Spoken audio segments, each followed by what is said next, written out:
Александром Грин.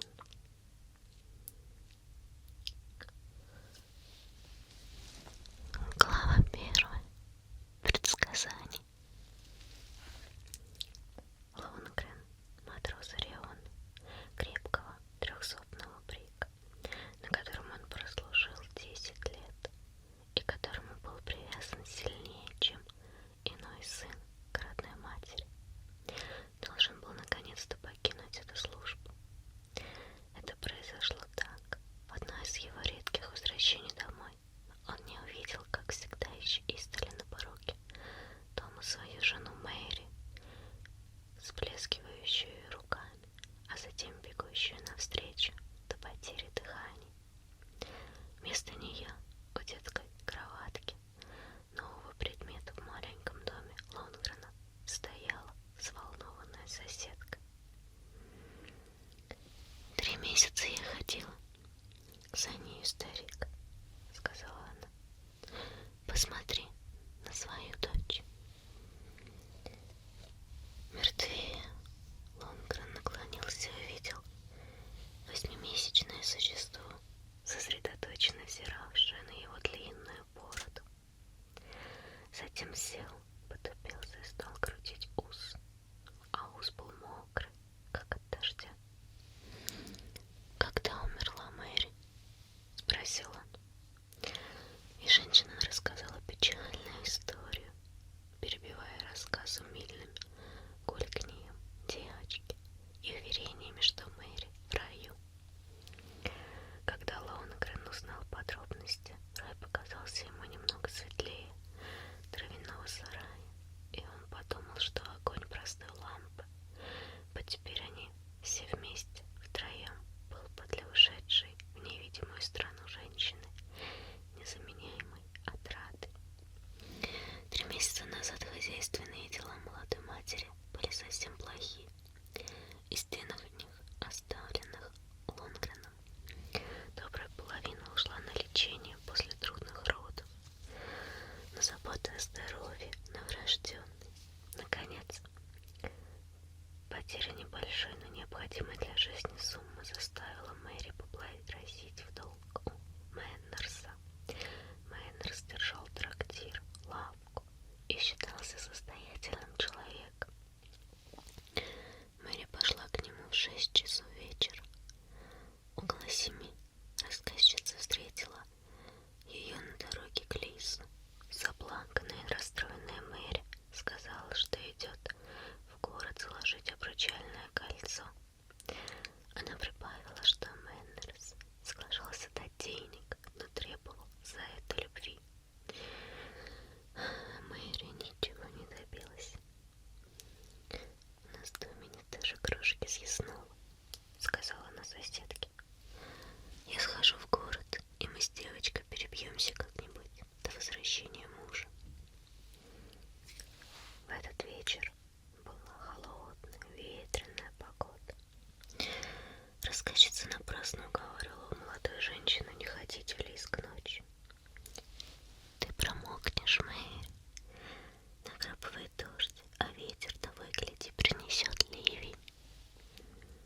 Общительный по натуре он после смерти жены стал еще замкнутей и нелюдимей. По рассказам его, иногда видели в трактире, но он никогда не присаживался, а торопливо выпивал за стойкой стакан водки и уходил, коротко бросая по сторонам: «Да, нет, здравствуйте, прощай, помаленьку». На все обращение кивки соседей гостей он не выносил, тихо спроваживая их не силой, но такими намеками и вымышленными обстоятельствами, что посетителю не оставалось ничего иного, как выдумать причину, не позволяющую сидеть дольше. Сам он тоже не посещал никого. Таким образом, между ним и земляками легло холодное отчуждение. И будь работа Лонгрена игрушки менее независимо от дел деревни, ему пришлось бы ощутительно испытать на себе последствия таких отношений. Товары, изысканные припасы он закупал в городе. Мэнрис не мог бы похвастаться даже коробкой спичек, купленной у него Лонгреном. Он делал также сам всю домашнюю работу и терпеливо проходил несвойственное мужчине сложное искусство выращивания девочки. А Соль было уже 5 лет, и отец начинал все мягче и мягче улыбаться, посматривая на ее нервное, доброе личико. Когда, сидя у него на коленях, она трудилась над тайной, застегнутой в жилет, или забавно напевала матросские песни, дикие ревостиши. В передаче детским голосом и невестной с буквы «Р» эти песенки производили впечатление танцующего медведя, украшенного голубой ленточкой. В это время произошло событие, тень которого, павшая на отца, укрыла и дочь. Была весна, ранняя, суровая, как зима, но в другом роде. Недели на 3 припал к холодной земле резкий береговой норд. Рыбачьи лодки, повытащенные на берег, образовали на белом песке длинный ряд темных килей, напоминающих хребты громадных рыб. Никто не отваживался заняться промыслом в такую погоду. На единственной улице деревушки редко можно было увидеть человека, покинувшего дом. Холодный вихрь, несшийся с береговых холмов в пустоту горизонта,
следил за его гибелью, отказав в помощи.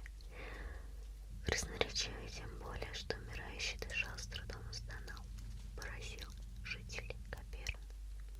Не говоря уже о том, что редкий из них был способен попомнить оскорбление более тяжкое, чем перенесенное Лонгрен, и горевать так сильно, как горевал он до конца своей жизни о Мэри, им было отвратительно, непонятно. Поражало их, что Лонгрен молчал, молча, до своих последних слов, посланных вдогонку Мэннерсу. Лонгрен стоял неподвижно, строго и тихо, как судья, высказав глубокое презрение Мэннерсу. Больше, чем ненависть, было в его молчании, и это все чувствовали. Если бы он кричал, выражая жестами или суетливостью злорадством, или еще чем иным свое торжество при виде отчаяния Мэннерса, рыбаки бы его поняли. Но он поступил иначе, чем поступали они. Поступил внушительно, непонятно, и этим поставил себя выше других, словом сделал то, чего не прощают. Никто более не кланялся ему, не протягивал руки, не бросал узнающего, здоровающегося взгляда. Совершенно навсегда остался он в стороне от деревенских дел. Мальчишки, завидев его, кричали вдогонку: «Лонгрен утопил Мэннерса!» Но он не обращал на это внимания. Также, казалось, он не замечал и того, что в трактире или на берегу среди лодок рыбаки умолкали в его присутствии, отходя в сторону, как от зачумленного. Случай с Мэннерсом закрепил ранее неполное отчуждение, став полным. Оно вызвало прочную взаимную ненависть, тень которой упала и на соль. Девочка росла без подруг. 2-3 десятка детей ее возраста, живших в Каперне, пропитанной как губка водой, грубым семейным началом, основой которого служил непоколебимый авторитет матери и отца, переимчивые, как все дети в мире, вычеркнули раз и навсегда маленькую соль из сферы своего покровительства и внимания.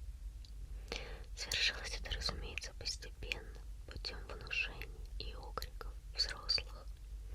Приобрело характер страшного запрета, а затем, усиленное пересудами и кривотолком, разрослось в детских умах страхом к дому матроса. К тому же замкнутый образ жизни Лонгрена освободил теперь истерический язык сплетни. Про матроса говаривали, что он где-то кого-то умеет, оттого, мол, его больше не берут служить на судах, а сам он мрачен и нелюдим, потому что терзается угрызением преступной совести. Играя, дети гнали соль.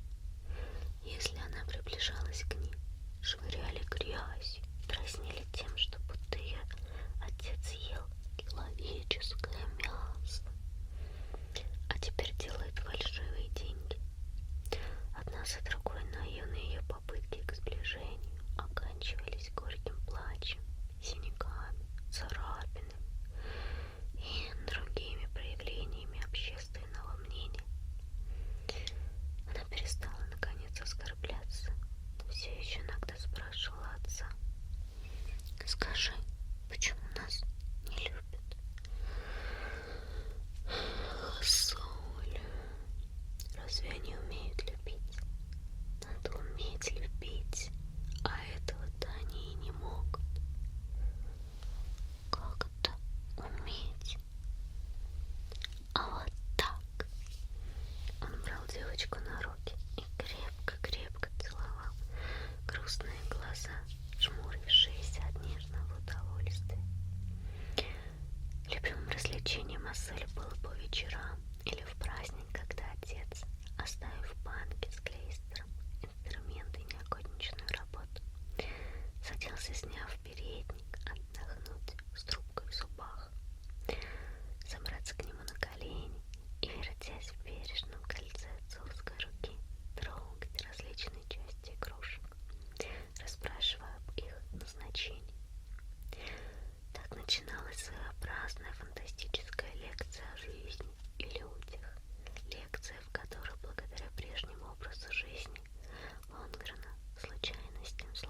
что капитан приготовился смиренно ответить, что он пошутил и что готов показать слонам, как вдруг тихий отбег береговой струи повернул яхту носом к середине ручья, и как настоящая полным ходом, покинув берег, она ровно поплыла вниз.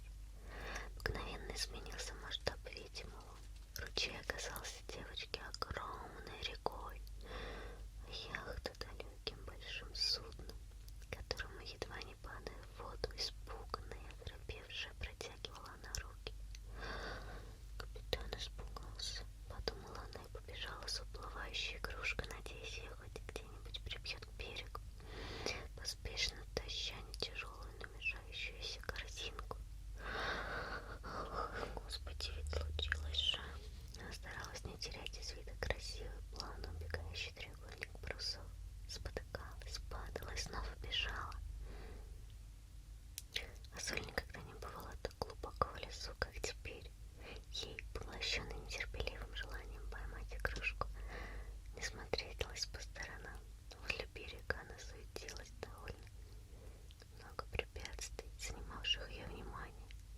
Мшистые стволы упавших деревьев, ям, высокий папоротник, шиповник, жасмин и орешник мешали ей на каждом шагу.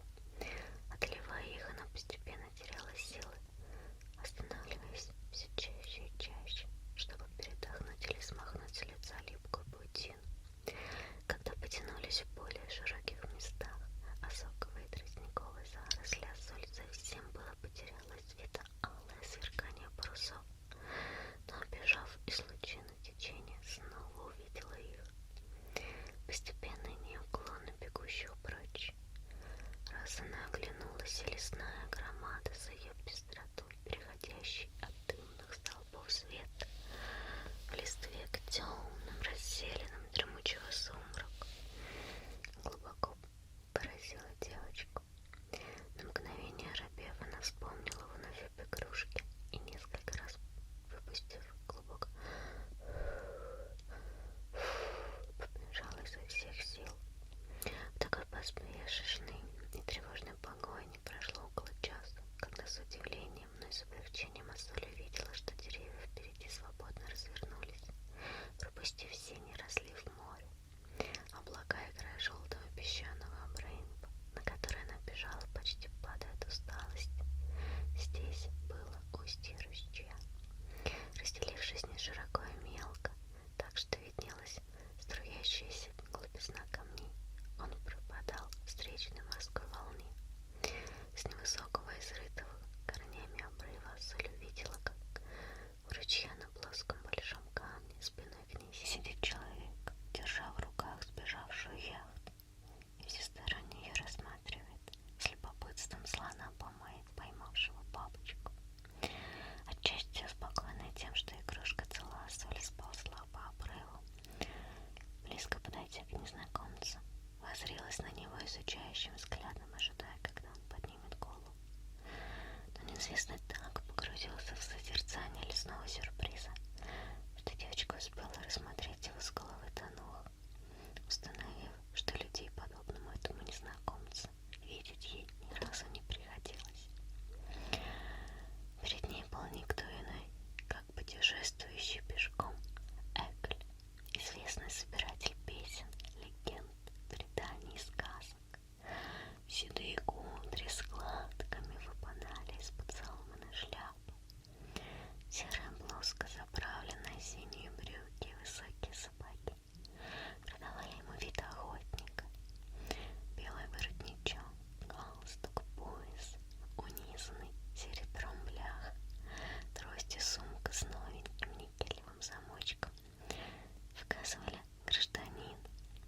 Его лицо, если можно было назвать лицом, нос, губы и глаза, выглядывающие из бурно разросшейся лучистой бороды и пышных, свирепо срогаченных верхних усов, казалось бы, вяло-прозрачным, если бы не глаза, серые, как песок, блестящие, как чистая сталь, с взглядом смелым и сильным.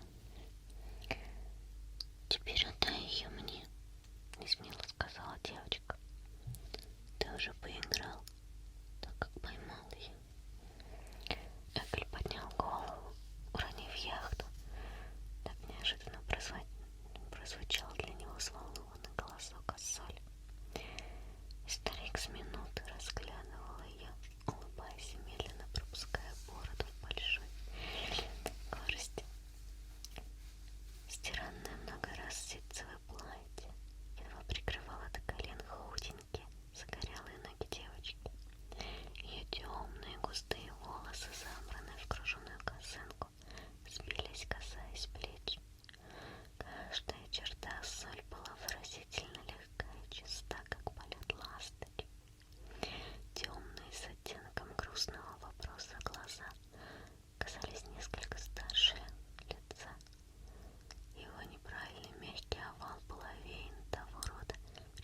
за ней бежала по всему ручью. Я думала, что умру. Она была тут, у самых моих ног. Кораблекрушение, причиной которого в качестве берегового пирата могу вручить тебе этот приз. Яхта, покинутая экипажем, была выброшена на песок трехвершковым валом между моей левой пяткой и оконечностью палки. Он стукнул тростью. Как зовут тебя, крошка? А соль, сказала девочка, пряча в корзину поданную Эклем игрушку. Хорошо, продолжая непонятную речь, старик не сводил глаз, в глубине которых поблескивала усмешка дружелюбного расположения духа. Мне, собственно, не надо было спрашивать твое имя. Хорошо, что оно так странно, так однотонно и музыкально, как свист стрелы или шум морской раковины.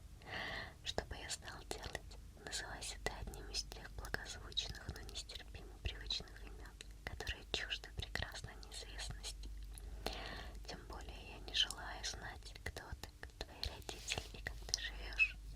Почему нарушать очарование? Я занимался, сидя на этом камне, сравнительным изучением финских и японских сюжетов. Как вдруг ручей выплеснул эту яхту, а затем появилась ты, такая, какая есть. Я милый поэт в душе, хоть никогда не сочинял сам. Что у тебя в корзинке? Лодочки, сказала Соль, стряхивая корзинкой. Потом пароход, да еще 3 таких домика с флагами. Там солдаты живут.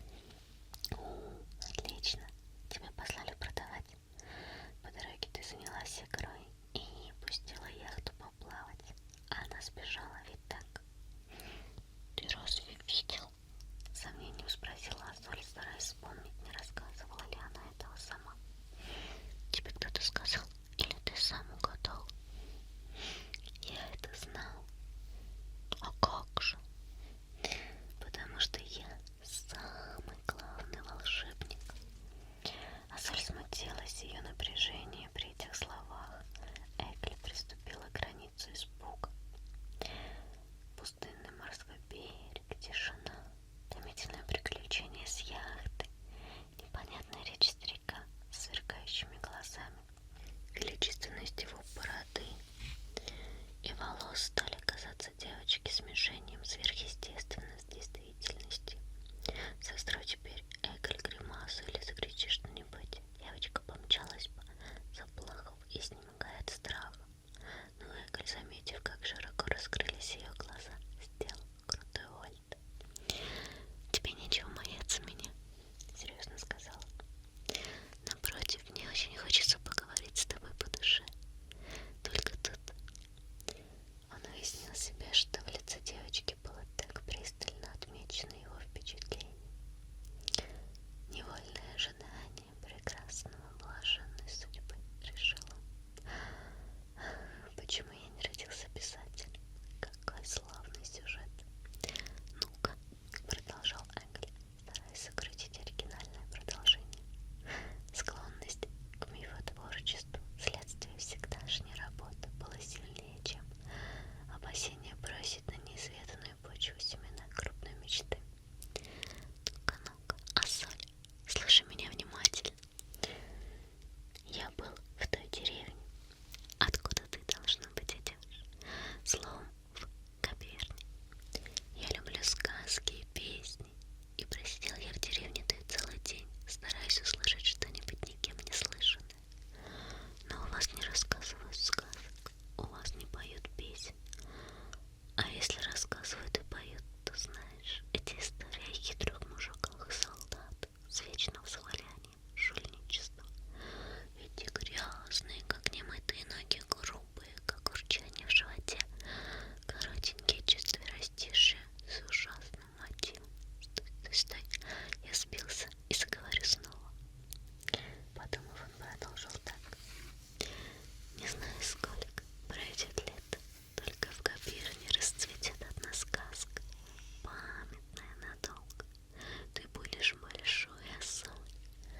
девочка. Ее серьезные глаза повеселев просияли доверием. Опасный волшебник, разумеется, не стал бы говорить так. И она подошла ближе. Может быть, он уже пришел, этот корабль. Не так скоро. Сначала, как я сказал, ты вырастешь, а потом, что говорить, это будет. И, конечно, что бы ты тогда сделала?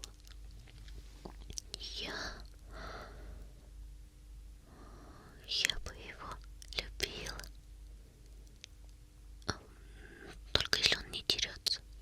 Нет, он не будет драться. Не будет, я ручаюсь за это. Иди, девочка, и не забудь того, что я сказал тебе. Между двумя глотками романтической водки и размышлением о песнях каторжников.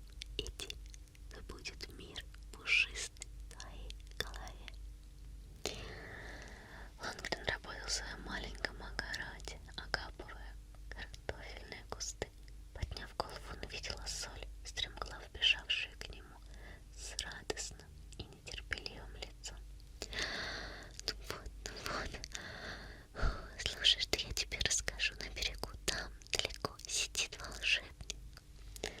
Она начала с волшебника, с его интересного предсказания. Горячка мысли мешала ей плавно передать происшествие. Далее шло описание наружности волшебника и в обратном порядке погони за упущенной яхтой. Лонгрен выслушал девочку, не перебивая, без улыбки.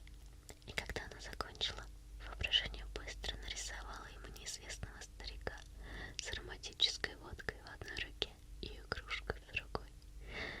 Он отвернулся, но вспомнив, что и в великих случаях детской жизни подобает быть человеку серьезным и удивлен, торжественно закивал головой, приговаривая: так, по всем приметам никому иначе, как волшебнику.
звезду.